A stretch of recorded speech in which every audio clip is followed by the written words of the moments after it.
Bir erkeğin düşebileceği en kötü yer net bir şekilde sanayidir. Namuslu ustaları bir kenara bırakırsak Allah kimseyi Allah'tan korkmayan ustan eline düşürmez. O yüzden bu videoyu kaydet. Sevdiklerine gönder. Size göstereceğim siteyle artık ufak tefek araçla alakalı sorunlarınızı kendi başınıza çözebileceksiniz. Bakın bu siteye giriyoruz. Bu kısımda görmüş olduğunuz gibi bütün araba modelleri var.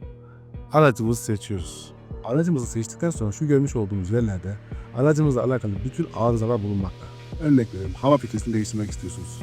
Burada resmen salağı anlatır gibi anlatmışlar. Buradaki talimatları yerine getirerek istediğiniz gibi bütün bakımlarınızı kendiniz yapabilirsiniz.